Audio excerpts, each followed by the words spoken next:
What's going on, guys? Welcome to the video. So today I'm going to run you through how to set up repricing software with Repriceit. This is a highly requested video, and I get it because when I first started, it was kind of confusing setting up the software on repriceit.com. I'm literally going to show you all my setup, how I set up the schedule, how you can do it too the quickest because I don't want to waste your time. For those of you that don't know, there is actually a free one in Seller Central. So if you go to pricing, automate pricing, you can set up the repricing software 100% free in Seller Central, although there are some specific limitations with that. It takes if you have like any amount of SKUs that are probably like above 100, I would say, good luck setting that up because it's going to take you a long time to set the minimum and maximum price manually through every single one and then set up all the SKUs in there. In my opinion, it's just not worth it to use that. But if you are looking, to keep your costs as low as possible, then you can invest an hour or so into setting that up yourself, although I don't recommend using it. I've tried before. It's difficult, it's buggy, and I don't really like it. Now, I use Repriceit, but there are other ones out there. I've talked about Be Cool before, and there are probably like 4 or 5 other ones that come to mind. I just use this one because it's familiar to me. It's the one that I've always used, and it's in my opinion, it's honestly probably one of the best. Now, I have heard some other people say that they like other ones better, but this one, I'm just familiar, like I said. I've been using it for a while, and I know that it works. Also, you can get a free 30-day trial, but you can just go to repriceit.com, sign up, and then you'll get free 30 days to test it out. And then you'll obviously find out that it does work well, and you'll probably want to keep it. So I believe if you have under 500 SKUs, I think it's $9.99 for the tier that I'm at, whether it's like 500 SKUs to like 2,000 SKUs. I think it's $15.99 or $16.99. I honestly don't remember what I pay for it a month, but it's $15 or $16.99, so it's still super cheap. It's going to save you a lot of time, and it's going to make you a lot of money too, because it's going to make sure that your prices are either, depending on which way you set it up, and I'll show you here that I use it 2 different ways, one for my books and one for my new products, okay? So basically the main ways that you're going to use it is you're going to match the lowest price always, or you're going to match the buy box price. Now, I only do this for the things that I fulfill by me, so my merchant fulfill, but for the ones that are in the FBA for me specifically, and you can also set this up through FBA, I'll show you how to do it. I like to kind of just manage them myself because sometimes I do like to undercut the buy box and other times I like to match it. So depending on whether or not that's like a brand new book that I'm shipping in, or depending on whether that or not that's a private label product that I have, or depending on like an online arbitrage private label product through a coupon site, right? Or if it's like something else entirely, it depends on what I want to do with it. So I like to manage those, and I usually only have about 20 to 50 SKUs, like different types of items in FBA at any given time. So it's not that difficult to manage my FBA inventory. I literally just go into Seller Central, manage FBA inventory, not my inventory. And because these are only set up to manage the fulfilled by merchant, as you see here with the template names, it doesn't affect any of my FBA inventory, and I just manage that myself, okay? So that's how I do it, but you can set it up a number of different ways. Once you understand how to set it up, like I'm going to show you here, you can really get creative with this a number of different ways. I've seen people have literally 30 different templates. Obviously, I only have 2. They have like 30 different templates, and all 30 different templates are going off at any given time during the day. It's a little bit much in my opinion, but hey, if it works for you, you can get creative and you can do it. Now, the first thing that you're going to need to do once you sign up is you're going to need to get started. Now, without me wasting your time and explaining to you how to go in and set up third-party apps to give them your basically your account ID and to give them your key to actually access your seller account, it literally describes how to do this for you here. So what you want to do on the dashboard home is you want to go to Getting Started Guide, and that's going to run you through literally all the click patterns that you need to do in Seller Central to get your account key, get your account ID, and then you just want to give that to Repriceit in your account settings, and boom, they're in. They sign up through your account so that they can access all your inventory, and that's how they reprice it with their software, okay? Very simple to do, but it's all right here in the Getting Started Guide, so I'm not going to cover that in this because I'm not going to insult your intelligence, and I also don't want to waste your time.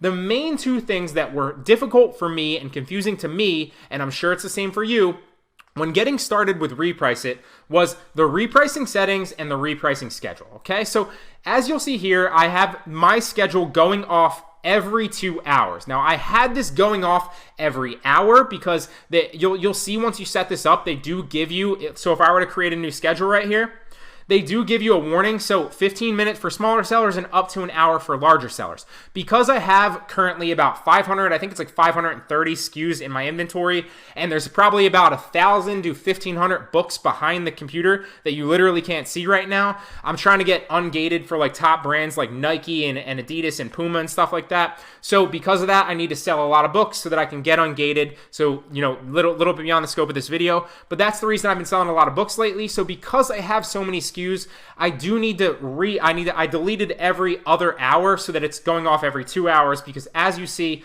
once I get close to 2,000 SKUs, it might take up to an hour or slightly more, so I don't want to reprice it every single hour, okay? So that's why you see in my repricing schedule, it's going off literally every other hour. So 1 a.m., 3 a.m., 5 a.m., 7 a.m., and so on and so forth, okay?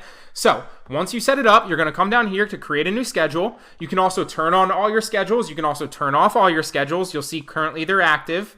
And you can also go in and edit them and manually turn each individual one off if you ever want to do it, or delete it, okay? So basically you can set it up daily. You can set it up on certain days. Most of you are probably going to want to set it up daily, right?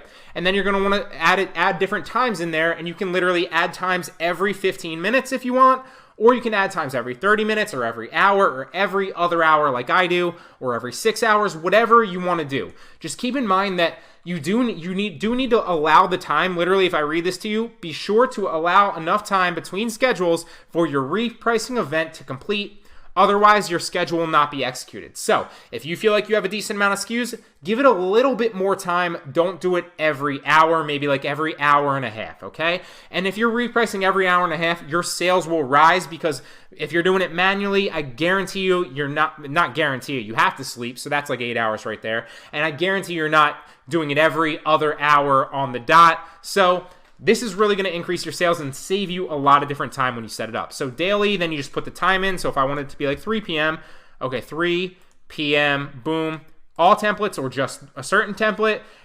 So this is something crucial too. If you want it to be active right away, then you're going to check this button and you're going to hit add schedule. If you don't and you just want to test it out, and without getting too in depth with it, you can kind of see if something's working before you have it apply to your inventory. So before you actually grant Repriceit access to physically reprice your books in Seller Central, you can set the software up to go through test runs and then check it through your repricing reports to see the different adjustments they would have made but didn't make. The reason that you want to do that is to kind of see before you set it up and before you have all your things go live that it's working, and it's working how you want it to work depending on the parameters that you set up. And I'm going to show you how to do that here in repricing settings here in a second. So if you don't want it to actually make the changes yet and then you want to see the repricing reports, then don't click this active. If you do and you're already sold on it and you're just creating a new schedule, or you don't even feel like testing it out and you just want it to go live immediately, then click it and hit add schedule, okay? So that is how you set up the repricing schedules, just like that, and then you can manage them all here in repricing schedules, okay? The next thing that is most confusing to people is the repricing settings. So if you go into repricing settings, you'll see that I have 2 different repricing settings going live right here. So I can view and edit them from repricing settings right here, but if you want to create a new one, you want to go to the dashboard home. And when you go to your dashboard home, you're going to see one thing here if you just signed up, and it's going to say global. I don't know why they call it global, but that's just the one that they have ready to roll for you. That's like their stock template. So you can either delete that or you can modify that one. But to show you how to set these up, I'm going to create a new template. Now, you want to name your different templates. So maybe if you're shipping stuff into FBA and you're shipping books into FBA, you name it FBA new books. Or maybe if you're doing, coupon arbitrage, you name it FBA coupon arbitrage, right? Or maybe if you're fulfilling it by merchant and you're getting used books, you do FBM used books, right? So this is just so you can understand what you're naming your template, so when you go back into your repricing settings, you can modify or make sure, and also in your repricing reports, make sure that it's actually executing the different things that you want the right way. So I'm just going to name this test template because obviously this isn't real for me, but I just want to show you how to use it. So This is exactly how I used to set mine up. So what I did is I'd come down to merchant fulfilled items only, because like I told you, I like to personally choose what my prices are or match buy box prices manually in my FBA inventory, because I like to control my FBA inventory. I have like 533 or 34 SKUs right now. About 490 of them are all fulfilled by merchant, and only maybe 30 of them or 40 of them are FBA. So it doesn't take too long for me to, basically monitor my FBA prices, because there's only about 30 or 40 of them. But all the merchant fulfilled are manually adjusted through this repricing software. That's like my used books. That's some new books that don't sell very high, and that's some other products that I sell used like new, but I'm not going to get into all that right here. So you can set it up for FBA items only, you can set it up for merchant fulfilled items only, or you can assign specific SKUs to it. So if you really want to get in depth with this, you can assign specific SKUs in your inventory to this. If maybe you're like doing private label and you want to set up different things like that, or if you're doing online arbitrage and you want to set up certain things like that, or you can fulfill it for just like everything. So both merchant fulfilled and FBA. So depending on how you want to go with this route, you can get really creative and you can utilize it that way. I'm going to keep it merchant fulfilled only. You know what? I'm going to do FBA because the majority of you watching this are probably going to be shipping all your stuff into FBA. So I'll keep it that way. Now, the next thing you want to do is list your template criteria. So basically you just want to read these things, right? And you're going to say, okay, a listing date from X days to X days old, and then reprice it. I don't ever play around with this. You can also set certain sales ranges. So like if you only want to reprice items that are under, 100, or only reprice items that are over 100,000 bestseller rank, or only reprice items that are like under 5,000 bestseller rank, that's how you would do that right here, right? Or same thing with price range. Only reprice things from like $9.99 to like $19.99 or whatever, what have you. And this is probably the most important thing. So you can play around with these three things. They're not the most important thing. This is the condition note. But so you can play around with those things, or really get creative with however you want to use the software. This is probably the most important thing right here, the condition, because this is how I use it, right? But depending on how you want to use it and depending on what items you're sourcing, I want different parameters, and you'll see if I go back to my repricing settings right here, I basically have two ways that I do this, right? So that the fulfilled by, I have three ways, right? So I have my FBA inventory that I manually do, which is only ever like 20 to 50 SKUs. Sometimes it can get a little bit higher than that, but I still like to do it manually myself. But what I do is, so when I'm fulfilling by merchant, I either want to match the buy box price with new items, or I want to match the lowest price with used items, okay? But you can also match the lowest price with like anything underused like new. So you want like used good, used acceptable, and used very good. And then you want to set that up because you know going in that you're going to want to match the lowest price. What I like to do is I'll match all the lowest price on all of these unless I'm shipping my used like new into Amazon to try to potentially get the buy box, okay? Or like the other one, right? If you want to set like match the buy box, you need to go understand what your end goal is, what your end goal is in mind ahead of time, right? So if I want to go new and match the buy box, then I'm not going to select any of these other ones. I'm simply going to use new, right? So now we have FBA items, new, add the template, and then update it, right? So then it's going to take us into this template right here, the test template right here, okay? And I'm going to go into, and also before we get into like this setting up of the template right here, if you ever want to, so for me specifically, if I want to make sure, you saw in my repricing schedule that it's set to go off every other hour. So it went off at 1 p.m. It's currently, you can't see because my face is in the way, it's currently 1:32 p.m. right now. So it went off 30 minutes ago and started repricing all my items. All my items should be repriced that are used and new, or that are both used and new, right? So my new items are matched the buy box price again, and my used items are matched the lowest price again, unless somebody else's repricing software or manually changed those listings, right? So I could, if I ever wanted to come in and it's like 1:30 and I really want to be competitive, I can always come back to my repricing settings and hit reprice it now like this on my used books, right? Reprice it now, boom.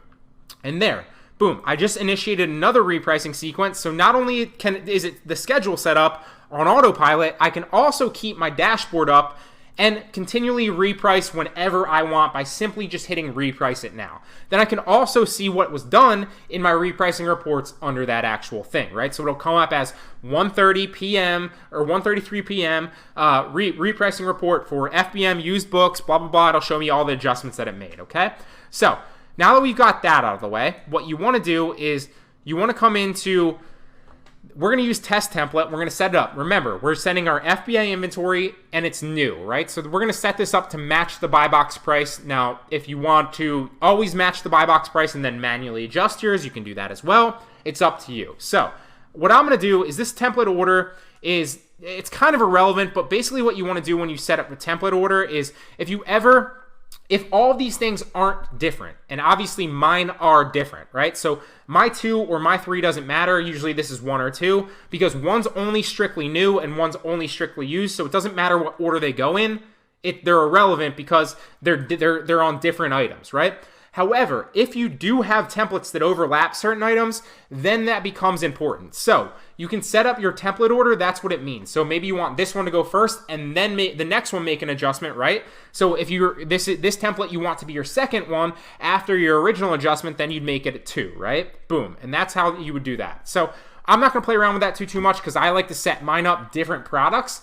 But you can if you want to. Like I said, there's so many ways to get creative when you're doing this. Now that I showed you the test template and how to adjust that, what you want to do is you want to come back to the dashboard and you're going to go to your repricing settings finally. And that's how we're going to change certain things. So this is what really confuses a lot of people. And the reason it's confusing is because there's a lot of different things here and a lot of different ways to set up your templates, okay?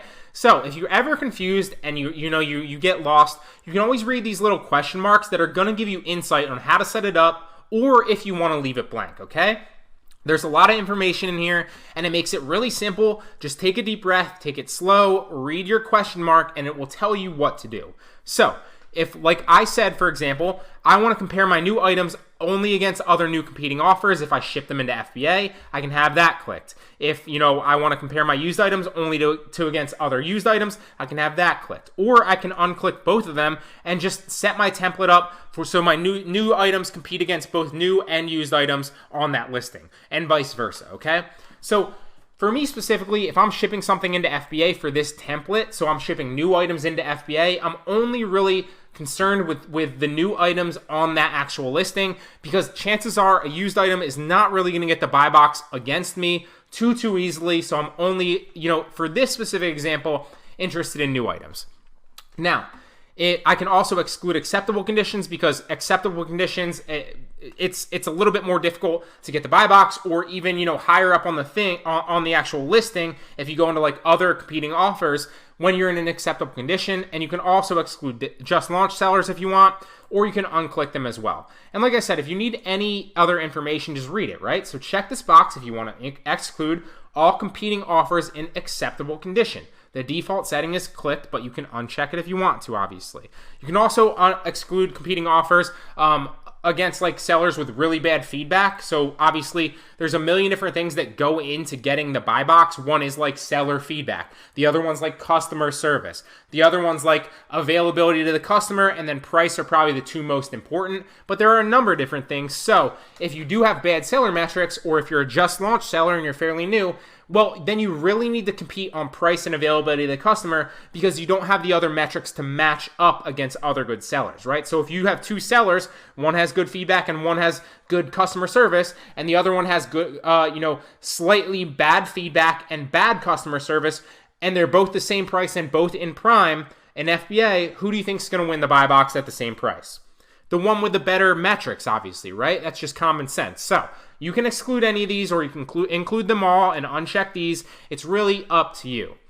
Now, I always set my minimum to $0.01, and I always set my maximum to 1,000. It's just a personal preference. I never set a default minimum, and I never set a default maximum. Basically, that means if there's no other offers on the listing whatsoever, and if you're doing arbitrage, that's chances are never going to happen. And if you're doing private label, then then that can be useful to you. You can reset a default. Although if you're doing private label, chances are you won't be competing against other people on your listing as well. So I don't really ever set a default minimum. That's just my personal preference. You can if you want to, but I don't And so I always unclick these. And my minimum price is always a cent. My maximum price is always 1,000. It never goes really below, unless you're selling like a really cheap used book. It never really goes below like $5-6, but it really depends on the specific listing. Now, the maximum competing offers, I always set this to the maximum of 10. You can, it's the default 6. You could also, this is for something that's like, if you're selling, the only thing I can think of is like if you're selling used books and you want to compete and save your used book, so you don't want to match the lowest price, right? And you want to keep your price like somewhat in the middle, so eventually it sells for that price and you make a profit.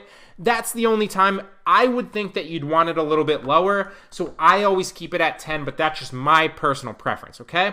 Now, reprice new items when there are at least this many new competing offers. I always have these at 1, and same with the used, because if there's even just one other offer that's competing with me a little bit lower, I want to match that. Same thing with used items, same thing with new items. That's just my personal preference. You can have it 2 or you can have it 3, and then just hope that that other one sells out quicker, and then you sell for a higher margin. So like I said, you really need to get in and understand this, so play around with it, but it's not that hard to set up. Once you set it up, you'll see that it works, and then you can kind of, once you get the feel of how it works, you can then go back and tweak certain little things and see how they affect your pricing structure, okay?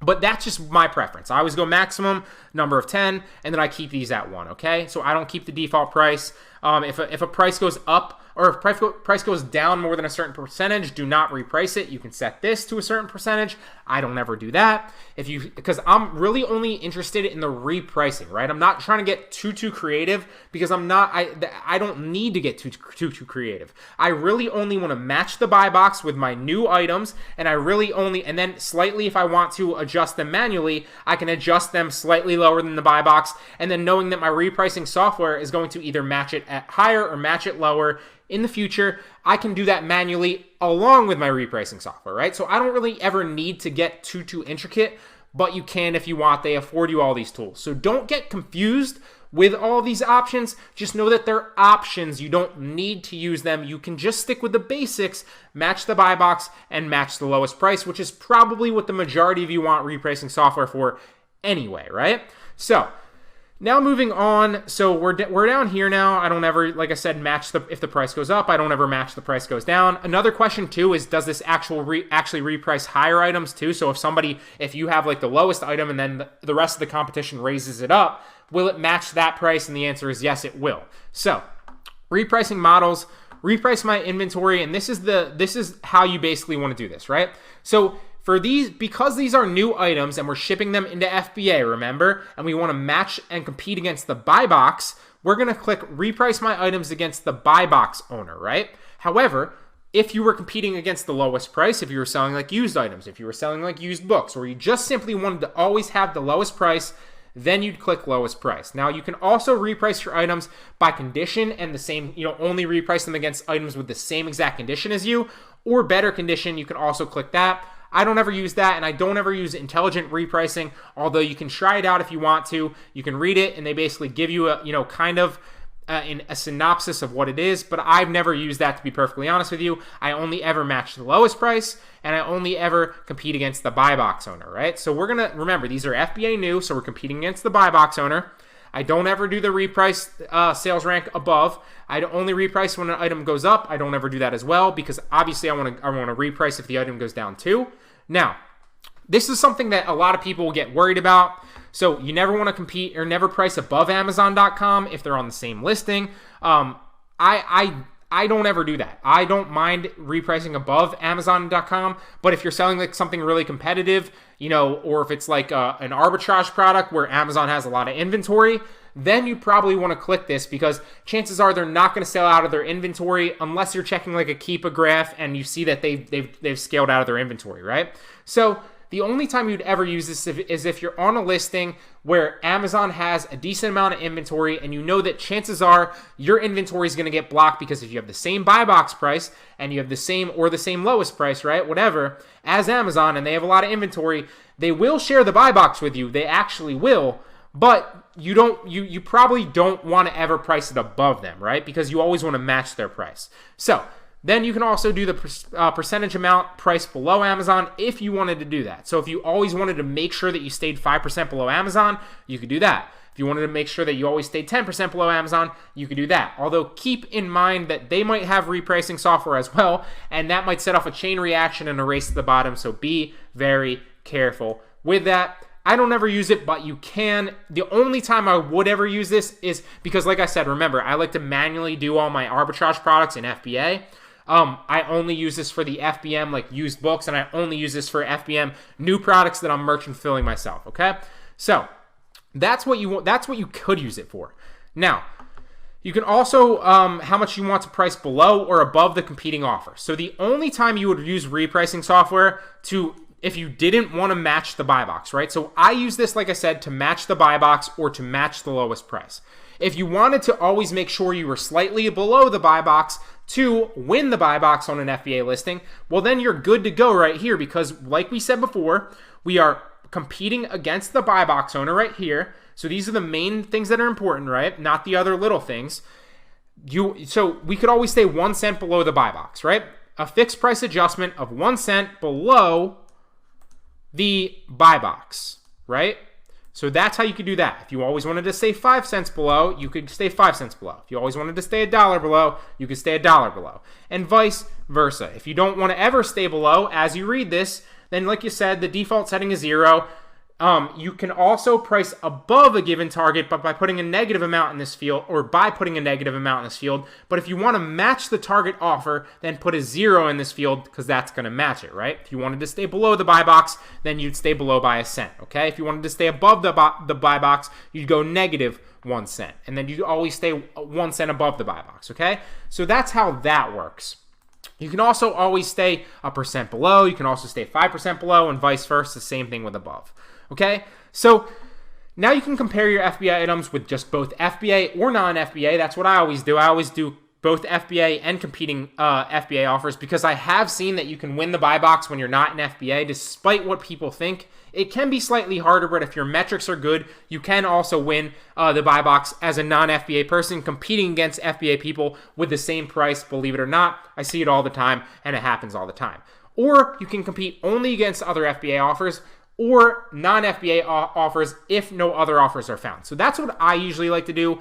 I only compare against non-FBA offers if no other FBA offers are found. That's what I use for the new ones in FBA, but you can also, this one works as well too, or this one works as well too. It's just, like I said, it's all personal preference. Don't get too caught up in the nuances of these things. This is the safest one right here. Don't get too caught up in the nuances of this part, of all the other little things there. The main things that you want to worry about is who you're competing against right here, right, in this section, and what your fixed price adjustment is or what your percentage adjustment is, so you can either stay below or above or match, right? That's all you're really worried about. And then make sure that the other ones just kind of make sense to you. So now the following settings can only be applied to your merchant fulfilled items. So obviously we're in FBA, that doesn't apply to us. And then upload my repricing changes to Amazon once I save this setting. So that's what you want to do when you want it to go live. Same thing with the other scheduled settings, right? So if you don't want it to go live yet, you can simply, and this is if you have an external website or external software that measures this stuff, then you want to click this and it'll send it to your external software as well. So if you want it to go live immediately, click this there. If you don't and you want to test it first, like we talked about before in your reports, then you leave it unclicked and you save your settings, and then you're able to test it in your settings, right? And the way that you can test it, see update successful. So now we go back to our dashboard, and you'll see that, okay, the test template is good to go. Now the way that we could test this, because we didn't click that, right? So when we hit reprice it now, it's not actually going to make the adjustments in Seller Central. It's only going to provide us with the repricing report of what would have happened. So we would hit reprice it now, test it out, see what the repricing report says, see if it made the adjustments that we like, and if it did, then we'd come back into the settings, we'd come down and we'd click this and save the settings, and then every time on the schedule, it would go live in our actual Seller Central and make the adjustments. And every time we hit reprice it now, it would actually make the adjustments, okay? So that's how you do that, and that's how you set up that software. Same thing would apply, just slightly different with FBM. Same thing would apply slightly different with used. Same thing would apply slightly different with matching the lowest price or staying below the lowest price, and vice versa.